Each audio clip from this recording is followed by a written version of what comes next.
हाय, hello, नमस्कार. मी तेजस्विनी. तुम्हा सर्वांचं आपल्या चॅनेलवरती पुन्हा एकदा अगदी मनापासून स्वागत आहे. सर्वांना श्री स्वामी समर्थ. आय होप की तुम्ही सगळेजण मस्त आणि मजेत असाल. स्वामी महाराज तुम्हा सर्वांच्या मनातल्या चांगल्या इच्छा पूर्ण करू देत. तर आजचा हा जो व्हिडिओ आहे तर तो शेवटपर्यंत नक्की कंटिन्यू करा आणि व्हिडिओ तुम्हाला कसा वाटला ते सुद्धा कमेंट करून मला नक्की सांगा. आणि जर व्हिडिओ तुम्हाला आवडला असेल तर चॅनेलला लाईक, शेअर आणि सबस्क्राईब करायला मात्र विसरू नका. तर चला तर मग आजच्या व्हिडिओला सुरुवात करूयात. तर सुंदर दिवसाची सुंदर अशी सुरुवात झालेली आहे आणि आजच्या व्हिडिओमध्ये आपण हे पाहणार आहोत की गृहिणींनी त्यांची पर्सनॅलिटी जी आहे ती कशी डेव्हलप करायची किंवा ती डेव्हलप करण्यासाठी काही ज्या टिप्स आहेत तर त्या मी तुमच्यासोबत शेअर करणार आहे. आणि जे की माझं रेग्युलर रुटीन आहे तर त्याच थ्रू तुमच्यासोबत हा जो व्हिडिओ आहे तर तो मी शेअर करणार आहे. त्यामुळे व्हिडिओ जो आहे तर तो शेवटपर्यंत नक्की कंटिन्यू करा. आणि जर व्हिडिओ तुम्हाला आवडला असेल तर चॅनेलला लाईक, शेअर आणि सबस्क्राईब करायला विसरू नका. त्यासोबतच खाली तुम्हाला ना एक हाईपचा ऑप्शन दिसेल तर तिथे सुद्धा जाऊन तुम्ही क्लिक करून हा व्हिडिओ जो आहे तर तो जास्तीत जास्त लोकांपर्यंत पोहोचवू शकता. तर चला तर मग आपल्या आजच्या व्हिडिओला सुरुवात करूयात. आता गृहिणी म्हणजे कोण? तर आता गृहिणीची ना एक अशी व्याख्याच बनलेली असते की गृहिणी म्हणजे अशी विवाहित स्त्री जी मुख्यतः घराची आणि कुटुंबाची जबाबदारी सांभाळते. जसं की मुलांची काळजी घेणं, स्वयंपाक करणं, घर स्वच्छ ठेवणं, खरेदी करणं आणि इतर घरगुती व्यवस्थापन करणं. आणि त्याबरोबर सहसा घराबाहेर पगारी नोकरी करत नाही ती म्हणजे गृहिणी. ती कुटुंबाच्या गरजा पूर्ण करते आणि घराला घरपण आणण्याचं काम करते, ज्यामुळे इतर सदस्य घराबाहेर काम करू शकतात. तर बऱ्याच लोकांचा असा समज असतो की घरामध्ये राहून सगळं घर जे सांभाळते तर तिला गृहिणी म्हणतात. आणि हेच ना त्या स्त्रीच्या सुद्धा मनावरती बिंबवलं जातं की घरामध्ये राहून घरातली कामं करून घरातल्या लोकांच्या आवडीनिवडी ज्या आहेत त्या लक्षात घेऊन सगळ्या गोष्टी मॅनेज करणं तर तीच गृहिणी असते आणि तिचं काम फक्त हेच असतं, असं जे आहे ना ते गृहिणीच्या मनावरती बिंबवलं जातं. आणि हळूहळू जे आहे ना तर ते त्यांच्या मनाला सुद्धा त्या गोष्टी ज्या आहेत तर त्या पटायला सुरुवात होते. म्हणजे लग्नाआधी आपण कसं निवांत असतो, काही कामाचा लोड नसतो, कोणी रोखणारं नसतं, टोकणारं नसतं. जे काही आपल्याला हवं आहे ते अगदी आपण व्यवस्थित असं करू शकतो, मनमोकळेपणाने जगू शकतो, जबाबदाऱ्या नसतात, कोणत्याही गोष्टीचं ओझं नसतं मनावरती. पण लग्न झाल्यानंतर काय होतं ना, सगळ्याच गोष्टी अगदीच बदलून जातात. म्हणजे घराच्या जबाबदाऱ्या येतात, लहान-सहान गोष्टी ज्या आहेत त्या आपल्याला स्वतःला पाहाव्या लागतात. त्यामुळे काय होतं ना, आपल्याला स्वतःकडेच लक्ष द्यायला वेळ नसतो. म्हणजे अगदी छोट्या-छोट्या गोष्टींपासून आपण घरातली जी कामं आहेत ना तर ती सगळी कामं आवडीने तर करायला लागतो, पण स्वतःकडे मात्र आपलं जे आहे ना तर ते थोडंसं दुर्लक्ष व्हायला सुरुवात होते. तर सगळ्यात महत्त्वाचा आणि पहिला पॉईंट तोच असतो की स्वतःकडे लक्ष द्या, स्वतःसाठी वेळ काढा.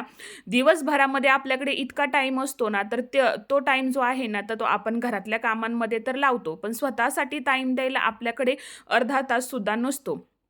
आणि हळूहळू काय होतं ना बघा, प्रत्येकीच्याच आयुष्यात असं काही क्षण येतात किंवा असे काही दिवस येतात की ज्यावेळेस ना ती स्वतःकडे दुर्लक्ष करायला सुरुवात करते. म्हणजे घरातील कामांमध्ये स्वतःला आपण इतकं गुंतवून घेतो ना की स्वतःसाठी 10-15 मिनिटं काढणं सुद्धा ना आपल्यासाठी खूप मुश्किल होतात.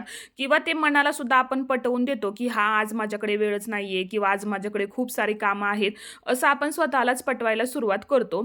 तर तसं न करता आपण सकाळी उठल्यानंतर किमान अर्धा तास जो आहे ना तो आपण स्वतःसाठी दिला पाहिजेत. सकाळी उठल्यानंतर थोडासा योगा केला पाहिजेत किंवा दुपारी सुद्धा आपण निवांत थोडंसं जे आहे ना ते आपल्या फ्रेंड्ससोबत थोडा वेळ जे आहे ते बाहेर गेलं पाहिजेत. दिवसभर घरातली कामं ती काही संपणारी नाहीयेत, पण गृहिणी म्हटलं की तिच्या मनावर आपोआपच या सगळ्या गोष्टी ज्या आहेत तर त्या तिच्या मनामध्ये रुजून जातात आणि फक्त घर आणि आपण या गोष्टी ज्या आहेत तर ती त्यांच्याकडे लक्ष देत असते. त्यानंतर ना आपला पुढचा मुद्दा आहे तर तो म्हणजे घरातील छोट्या मोठ्या ज्या काही गोष्टी आहेत तर त्यांच्यामध्ये सहभाग घेत जा. म्हणजे समजा आता आपण एखादी नवीन गोष्ट खरेदी करत असू किंवा घरामध्ये आपल्याला काही नवीन चेंजेस करायचे आहेत तर त्या गोष्टींमध्ये ना तुम्ही तुमचं स्वतःचं जे मत आहे ना तर ते मांडायला शिका. म्हणजे घरामध्ये समजा एखादा आपल्याला फर्निचर करायचं आहे किंवा एखादी नवीन गोष्ट आपल्याला खरेदी करायची आहे तर त्या नवीन गोष्टीबद्दल तुमचं काय मत आहे किंवा त्या गोष्टीविषयी तुम्हाला जर काही माहिती वगैरे असेल तर ते तुम्ही घरातल्यांसोबत बसून त्या गोष्टीविषयी थोडंसं डिस्कशन करा, जेणेकरून तुमचा आत्मविश्वास जो आहे तर तो वाढेल. अगदी छोट्या छोट्या गोष्टी असतात, जास्त जास्त काही फारसं अवघड नसतं. पण आपला जो आत्मविश्वास आहे ना, तर तो खूप कमी होऊन जातो. घरातील ज्या जबाबदाऱ्या असतात किंवा मुलांना सांभाळणं असतं, घर सांभाळणं असतं. अगदी छोट्या-छोट्या गोष्टींपासून आपण घरातल्या गोष्टींकडे लक्ष देतो. त्यामुळे काय होतं ना, आपला आत्मविश्वास जो आहे ना, तर तो थोडासा कमी होत जातो आणि साहजिकच आहे कारण की घरातील कामं, मुलांना सांभाळणं, सगळ्या गोष्टी मॅनेज करणं यामुळे काय होतं ना, आपला स्वभाव जो आहे ना, तो थोडासा चिडचिडा व्हायला सुरुवात होते. त्यामुळे आपला आत्मविश्वास कुठे ना कुठेतरी कमी होतो. त्यामुळे आपला आत्मविश्वास कमी होऊ न देता घरातील सगळ्या गोष्टींमध्ये भाग घ्यायला सुरुवात करायची. मग त्या कोणत्याही असोत. त्यानंतर ना ज्यावेळेस आपण घरातील कामं करतो ना, तर त्यावेळेस आहेत ना घरातील छोट्या-छोट्या कामांमध्ये आहेत ना, सगळ्यांचा सहभाग जो आहे, तर तो घेण्यासाठी मदत घ्यायची. म्हणजे जास्त काही असं मोठं काम नाही करायचं. पण समजा जेवलेलं ताट आहे, ते उचलून मुलांनी बेसिनमध्ये ठेवणं किंवा थोडासा पसारा वगैरे झालेला आहे, तर त्याची आवरावर करणं. म्हणजे प्रत्येक सदस्याने घरातील अगदी छोटी-छोटी कामं जरी केली ना, तरीसुद्धा आपलं बरचसं काम जे आहे ना, ते ते हलकं होतं. आता बऱ्याचशा गृहिणींचं असं असतं, की नाही ही कामं मलाच करायची आहेत किंवा नको मुलांना हे काम कसं सांगायचं किंवा मिस्टरांना हे काम करायला कसं सांगायचं. अशा बऱ्याचशा लेडीज असतात, की फक्त मलाच करायचंय किंवा मीच करणार आहे. आमच्या घरामध्ये असं चालत नाही किंवा मला ते चांगलं वाटत नाही, असं नाही करायचं. प्रत्येक गोष्टीचं ओझं जे आहे ते स्वतः घ्यायचं नाही. अगदी छोट्या गोष्टी असतात म्हणजे मुलांनी जर खेळणी वगैरे खेळायला काढली असतील, तर ती त्यांची त्यांनाच ठेवायला लावायची किंवा जेवलेलं जे ताट आहे ते बेसिनमध्ये ठेवायला लावायचं. म्हणजे अगदी या छोट्या गोष्टी असतात, जास्त फारसं असं काही नसतं. पिलेला पाण्याचा जो ग्लास असतो तो उचलून जागच्या जागेवरती ठेवणं. आता एखाद्या वेळेस मुलं जर कंटाळलेली असतील तर आपण ते करतोच. त्याशिवाय काही पर्याय नसतो. पण जर या छोट्या-छोट्या गोष्टींना हळू जर मुलांना या गोष्टींची सवय लावली ना, तर आपला सुद्धा कामाचा भार जो आहे ना, तर तो हलका होतो आणि आपल्याला सुद्धा थोडा वेळ जे आहे ते आराम मिळतो किंवा स्वतःसाठी थोडासा वेळ जो आहे तर तो जास्त देता येतो. त्यानंतरनं आपला पुढचा मुद्दा आहे तर तो म्हणजे कम्फर्ट झोनमधून बाहेर पडा. म्हणजे नेहमी नवीन आव्हानं स्वीकारा किंवा छोटी-मोठी कामं जी बाहेरची असतात ती करायला शिका. म्हणजे बाहेरची वीज बिल भरणं किंवा थोडंसं एखाद्या ठिकाणी जाऊन ती जागा जी आहे ती एक्सप्लोर करणं. त्यामुळे काय होतं ना, आपला आत्मविश्वास जो आहे तर तो वाढतो किंवा एखादी सोलो ट्रिप जी आहे तर ती सुद्धा तुम्ही करू शकता. म्हणजे अगदी छोट्या-छोट्या गोष्टी असतात ज्यामुळे आपला आत्मविश्वास जो आहे तो वाढायला मदत होते. म्हणजे बाहेर जाऊन बाहेरचं जगसुद्धा पाहणं किंवा जगामध्ये आजकाल कशा प्रकारची लोकं आहेत, कोणकोणती आव्हानं जी आहेत ती आपल्याला स्वीकारावी लागतात किंवा आता बाहेरचं जग कशा पद्धतीने बदलत चाललंय, या सगळ्या छोट्या-छोट्या गोष्टी असतात. त्यांच्याकडे आपण लक्ष दिलं पाहिजेत. म्हणजे आता एखादा संडेचा दिवस आहे, सुट्टीचा दिवस आहे, तर त्या दिवशी तुम्ही तुमच्या मैत्रिणींसोबत बाहेर फिरायला कुठेतरी बाहेर जाऊ शकता किंवा मग एखादी सोलो ट्रिप प्लॅन करू शकता, जिथे की फक्त तुम्ही एकट्याच जाणार आहात. म्हणजे काय होतं ना, बाहेरच्या गोष्टींचा आपल्याला अनुभव येतो, की कोणत्या परिस्थितीत आपल्याला कशाप्रकारे वागायला हवं हे सुद्धा आपल्याला समजतं. आणि घरामध्ये 24 तास राहिल्यामुळं काय होतं ना, आपल्याला या गोष्टींचा अंदाज नसतो किंवा एकंदर भीती वाटते किंवा सतत घरात राहून काय होतं ना, आपली मानसिकता जी आहे तर ती खचून जाते. कुठेही बाहेर जायचं म्हटलं, की आपण दुसऱ्यावर अवलंबून राहतो. मग ते इथं थोड्याशा जरी जवळ जायचं झालं ना घराच्या, तरीसुद्धा आपल्याला असं असतं, की कोणीतरी मला सोडवायला येईल किंवा मी एकटी कशी जाणार, मी सगळं मॅनेज कसं करणार, असं होतं. त्याच्यामुळे आपला आत्मविश्वास कमी होतो. त्यामुळे आहेत ना, जेव्हा कधी आपल्याला असा वेळ येईल किंवा वेळ प्रसंग येईल, त्यावेळेस आपण स्वतःसुद्धा या गोष्टींसाठी तयार व्हायला हवं. नेहमी पॉझिटिव्ह राहायला शिका. म्हणजे स्वतःबद्दल नेहमी पॉझिटिव्ह विचार करायचा, की एखादी गोष्ट जर आपल्याला जमत नसेल, तर असं म्हणायचं नाही, की ही मला जमत नाही किंवा हे मी करू शकत नाही. गृहिणी या मल्टीटास्किंग असतात आणि आपल्यासाठी कोणतीही गोष्ट अशी नसते, की जी आपण करू शकत नाही. नेहमी पॉझिटिव्हच विचार करायचा, ज्यामुळे सगळ्या गोष्टी ज्या आहेत तर त्या पॉझिटिव्ह होतात. म्हणजे एखादी गोष्ट जरी न होणारी असेल, तरी ती सुद्धा आपल्या पॉझिटिव्ह विचाराने ती गोष्टसुद्धा अगदी व्यवस्थितरित्या जी आहे तर ती होऊन जाते. त्यामुळे नेहमी जी लोकं पॉझिटिव्ह असतात ना, तर त्यांच्यासोबत राहायचं. निगेटिव्ह लोकांच्या संगतीत जे आहे ते अजिबात राहायचं नाही. त्यामुळे काय होतं ना, एक तर ते निगेटिव्ह असतात आणि ते आपल्यामध्ये सुद्धा निगेटिव्हिटी जी आहे ती निर्माण करतात. त्यामुळे अशा लोकांपासून थोडंसं लांबच राहायचं. त्यानंतरनं नवीन-नवीन गोष्टी ज्या आहेत तर त्या शिकण्यास सुरुवात करा. आता बऱ्याच गृहिणी अशा असतात ना, की ज्यांना बऱ्याच गोष्टी ज्या आहेत त्या शिकण्याचा इंटरेस्ट असतो. पण घरातील कामांमध्ये आहेत ना, त्या इतक्या बिझी होऊन जातात आणि इतकं त्या रुळून जातात ना घरातील कामांमध्ये, की स्वतःसाठी त्यांना करायला काही वेळच मिळत नाही. आणि काय होतं ना, की इतक्या काही-काही लेडीज हुशार असतात, म्हणजे त्या घर सांभाळून बाहेरची कामंसुद्धा अगदी खूप छान रीतीने करू शकतात. पण कसं होतं, त्यांना घरच्यांचा सपोर्ट नसतो किंवा एकतर घरातील कामांमध्ये त्यांचा वेळ इतका बिझी होऊन जातो, की त्यांना बाहेर जाऊन काय करायचं असेल तर वेळच मिळत नाही. तर अशा वेळेस आहेत ना, आपण थोडंसं जे आहे ना ते ॲडजस्ट करून स्वतःसाठी सुद्धा वेळ दिला पाहिजे. म्हणजे कोणाला रेसिपी शिकायला आवडतात, कोणाला बाहेर जाऊन काम करायला आवडतं, कोणाला सांस्कृतिक भाषा शिकणं आवडतं. म्हणजे अशा बऱ्याचशा गोष्टी आहेत, ज्यामुळे ते त्यांची ओळख जी आहे ती निर्माण करू शकतात. पण घरातील कामांमुळे काय होतं ना, त्यांना वेळ मिळत नाही. त्यामुळे अशा वेळेस प्रत्येक गृहिणीने घरातील कामं करून स्वतःसाठी थोडासा वेळ जो आहे तो काढला पाहिजे. आणि जसं की मी नेहमी सांगते, की घरातील कामं कधीही संपत नाहीत. तुम्ही कितीही ती कामे केली ना, तरीसुद्धा तुम्हाला स्वतःसाठी वेळ जो आहे तो अजिबात भेटणार नाही. त्यामुळे स्वतःसाठी थोडंसं जगायला शिका. जेवढं तुम्ही शिक्षण घेतलेलं आहे किंवा जे काही तुमच्या आई-वडिलांनी तुमच्यासाठी कष्ट घेतलेले असतात, त्याचं थोडंसं चीज जे आहे ते आपण केलं पाहिजे. फक्त घर सांभाळणं, मुलं सांभाळणं इतपत आपण मर्यादित नाही. स्वतःच्या पायावरती उभं राहणं हे सुद्धा खूप जास्त महत्त्वाचं आहे. आणि आता त्यानंतरनं पुढचा मुद्दा हा आहे, की स्वतःची तुलना जी आहे ती इतरांशी करू नका. म्हणजे प्रत्येक व्यक्ती ही वेगवेगळी असते. तुमची परिस्थिती आणि तुमचा परिवार हा वेगळ्या पद्धतीने असतो आणि समोरची व्यक्ती आणि तिचा परिवार हा वेगळ्या पद्धतीचा असतो.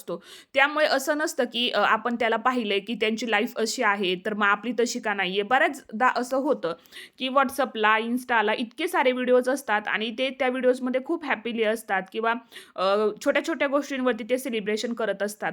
मग आपलं पण असंच असतं की अरे, हे आज फिरायला गेलेत, आपण तर नाही जात, हे किती छान राहतात, किती हॅपी असतात. असं बऱ्याचशा जणींसोबत होत असेल आणि प्रत्येकीला असं वाटणं साहजिकच आहे.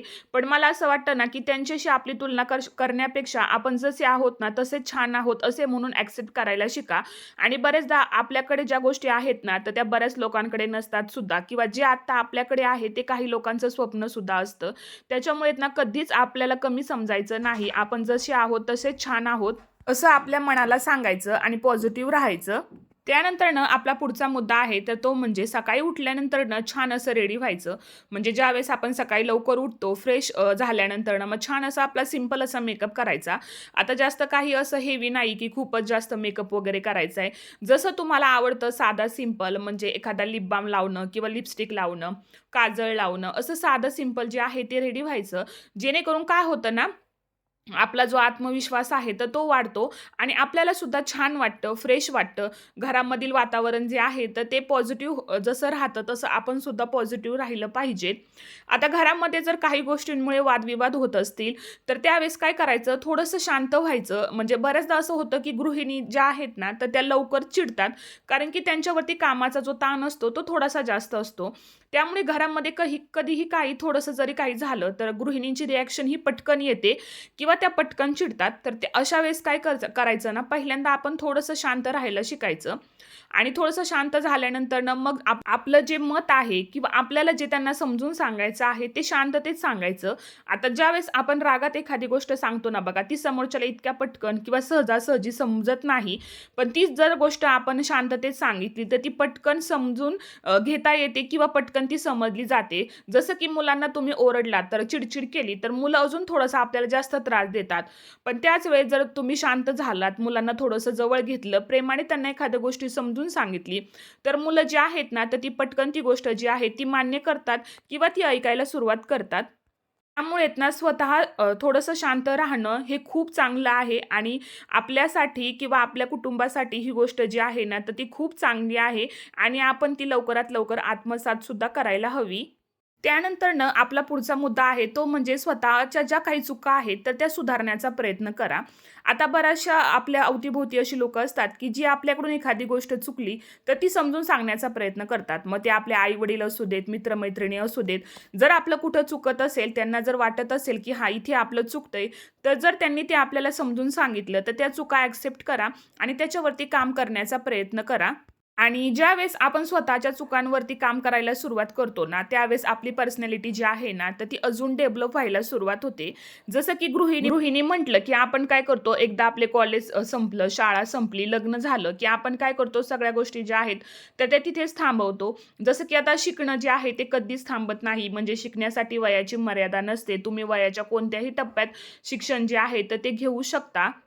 पण आपण आजच्या काळात राहतोय. आजच्या काळामध्ये स्वतःवरती लक्ष देणं किंवा स्वतःची पर्सनॅलिटी डेव्हलप करणं, काळानुसार चालणं या गोष्टी तितक्याच महत्त्वाच्या आहेत. फक्त घर आणि काम, मुलं सांभाळणं इथपर्यंतच मर्यादित न राहता नवीन-नवीन गोष्टी ज्या आहेत तर त्या आपण शिकल्या पाहिजेत. स्वतःला अपडेट ठेवलं पाहिजेत. जसं की आपण घरामध्ये एखादी नवीन गोष्ट घेतली किंवा एखादी मशीन घेतली, ती थोडीशी खराब झाली की आपण लगेचच तिला क्लीन करतो किंवा लगेचच तिला रिपेअर करण्याचा प्रयत्न करतो. थोडीशी जरी धूळ बसली तरी आपण आपलं जे घर आहे ते स्वच्छ करायला सुरुवात करतो.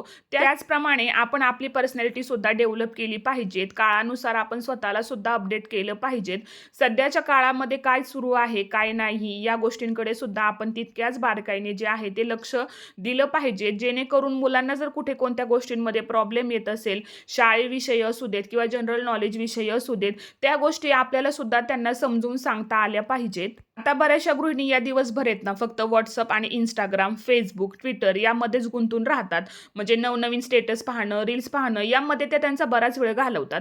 तर मला असं वाटतं की इथे त्यांचा वेळ वाया घालवण्यापेक्षा आहेत ना त्यांनी ऑनलाईन बिल कसं भरायचं किंवा ऑनलाईन ट्रान्झॅक्शन कसे करायचे, बँकेचे जे काही ऑनलाईन अपडेट असतात ते कसे करायचे, हे सगळं जे आहे ते त्यांनी शिकलं पाहिजेत. जे की त्यांच्या फायद्याचं आहे. फक्त WhatsApp, Insta, Twitter, Facebook यामध्ये स्वतःचा वेळ वाया न घालवता ज्या काही ऑनलाईन नवीन गोष्टी आपल्याला शिकायला मिळतात आहेत किंवा ज्यांच्यामुळे आपल्याला फायदा होतोय या गोष्टी ज्या आहेत तर त्या आपण शिकल्या पाहिजेत. आणि हे सगळं शिकल्यामुळे फायदा काय होतो, की आपल्याला कोणत्या दुसऱ्या व्यक्तीवर अवलंबून राहता येत नाही. म्हणजे स्वतःची जी कामं आहेत ती आपण स्वतः करू शकतो. त्याच्यासाठी इतरांवर अवलंबून राहणं किंवा त्या व्यक्तीची वाट पाहणं याच्यापेक्षा आपण आपली कामं जी आहेत ना, तर ती अधिक चांगल्या प्रकारे करू शकतो. आणि त्यामुळे आपला आत्मविश्वास जो आहे तो सुद्धा वाढतो आणि आपली पर्सनॅलिटी जी आहे तर ती सुद्धा खूप चांगल्या पद्धतीने डेव्हलप होते. त्यानंतर ना आपला पुढचा आणि शेवटचा मुद्दा आहे तर तो म्हणजे हाच, की छोट्या-छोट्या गोष्टींच्या तक्रारी करणं सोडून द्या. आता बरेचदा असं होतं, की आपल्याला काही गोष्टी पटत नाहीत किंवा आपण सतत त्या गोष्टींची जर तक्रार करत राहू ना, तर एकतर त्याचा त्रास आपल्याला सुद्धा होतो आणि आपल्याबरोबर आपल्या कुटुंबाला सुद्धा त्या गोष्टींचा त्रास जो आहे ना, तर तो सहन करावा लागतो. आता आयुष्य आहे म्हटल्यावरती चढ-उतार तर होणारच आणि छोट्या-छोट्या गोष्टींवरून वादविवाद होणार, थोडंसं रुसणं-फुगणं होणार. पण यामुळे काय होतं ना, फक्त तक्रार करत बसायचं नाही. थोडंसं आपण सुद्धा ॲडजस्ट जे आहे ते करायला शिकायचं आणि आपण जर हॅपी राहू ना, तर त्यासोबतच आपलं कुटुंब जे आहे तर ते सुद्धा खुश राहतं. छोट्या-छोट्या गोष्टी असतील तर तिथल्या तिथे सोडून द्यायला शिका. मनावरती कोणत्याही गोष्टीचं ओझं जे आहे ते घ्यायचं नाही. एखाद्या गोष्टीचं जर वाईट वाटत असेल, आपल्याला एखादी गोष्ट पटत नसेल, ती लगेच तिथल्या तिथे सांगून मोकळं व्हायचं. जेणेकरून आपल्या मनावरचं ओझं जे आहे ते कमी होतं आणि समोरच्याला सुद्धा कळतं, की नक्की आपल्याला कोणत्या गोष्टीचा त्रास जो आहे तर तो होत आहे आणि समोरच्याला असं व्यवस्थित असं समजावून सांगितलं ना, तर आपल्याला सुद्धा छान वाटतं आणि जे काही आपले वादविवाद घरामध्ये असतात ना, तर ते कायमचे मनातले जे वादविवाद आहेत ना, तर ते दूर होतात. तर आजच्या व्हिडिओमध्ये या टिप ज्या आहेत, तर त्या मला तुमच्यासोबत शेअर करायच्या होत्या. आणि आजचा जो हा व्हिडिओ आहे, तर तो तुम्हाला कसा वाटला, ते सुद्धा तुम्ही मला कमेंटमध्ये नक्की सांगा. आणि जर व्हिडिओ आवडला असेल, तर चॅनेलला लाईक, शेअर आणि सबस्क्राईब करा. तोपर्यंत सर्वांना श्री स्वामी समर्थ.